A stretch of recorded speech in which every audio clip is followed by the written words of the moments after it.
2 വലിയ table സ്പൂണിന് 2 spoon മല്ലിപ്പൊടി, 1.5 table spoon മുളക് പൊടി, ചെറിയ സ്പൂണിന് പട്ടാപ്പൊടി, ജീരകപ്പൊടി, പെരുംജീരകപ്പൊടി, കുരുമുളക് പൊടി, മഞ്ഞൾപ്പൊടി, ഒരു ചെറിയ കപ്പിന് തേങ്ങ, 1 കപ്പ് കടല 5 മുതൽ 7 വിസിൽ വരെ നന്നായി വേവിച്ചെടുത്തത്, 2 ചെറിയ തക്കാളി അരിഞ്ഞത്, 2 ചെറിയ വെള്ളുള്ളി നീളത്തിൽ അരിഞ്ഞത്, 4 വെളുത്തുള്ളി 4 എണ്ണം, ഒരു ചെറിയ പീസ് ഇഞ്ചി, കുറച്ച് കൊത്തമല്ലി, കറിവേപ്പില, ഒരു പച്ചമുളക്.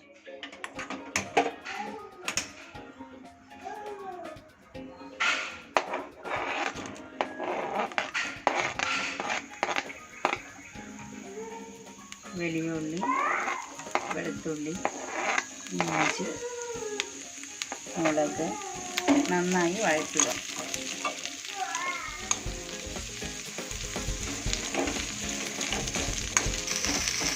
ഇത് വഴറ്റാനായിട്ട് ഏത് ഓയിൽ വേണമെങ്കിൽ നിങ്ങൾക്ക് ഇഷ്ടമുള്ളത് യൂസ് ചെയ്യാവുന്നതാണ്.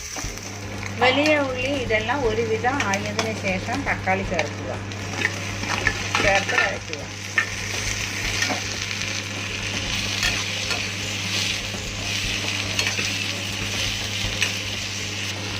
തക്കാളി ഒരുവിധം ചൂടായതിനു ശേഷം എടുത്തു വെച്ച പൊടികൾ ചേർക്കുക.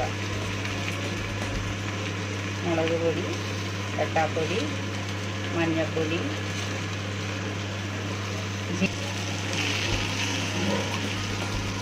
കുരുമുളക് പൊടി,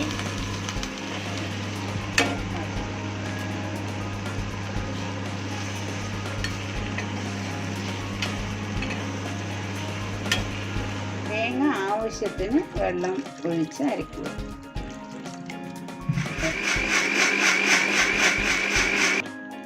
ഒരുവിധം അരഞ്ഞ തേങ്ങയിലേക്ക് മസാലകൾ ചേർത്ത് വീണ്ടും വെള്ളം ചേർത്ത് അരച്ചെടുക്കുക.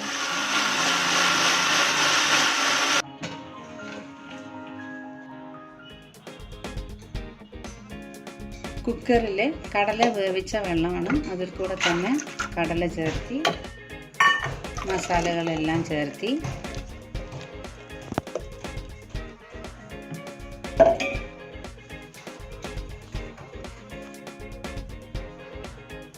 ആവശ്യത്തിന് ഉപ്പ് ചേർത്ത് നല്ലതുപോലെ ഇളക്കി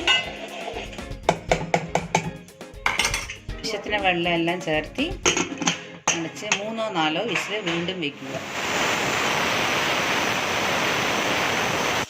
അല്പം ഓയിൽ ഒഴിച്ച് ചെറിയ ഉള്ളിയോ വലിയ ഉള്ളിയോ സ്വല്പം അരിഞ്ഞ് ചേർത്ത് നന്നായി വഴറ്റുക.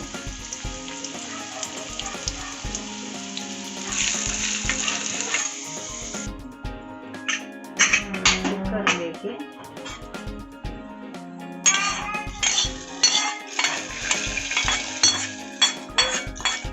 ഇല, കറിവേപ്പില എല്ലാം ചേർത്ത് നന്നായി ഇളക്കി സെർവ് ചെയ്യുന്ന പാത്രത്തിലേക്ക് ഒഴിച്ച് ഉപയോഗിക്കാം.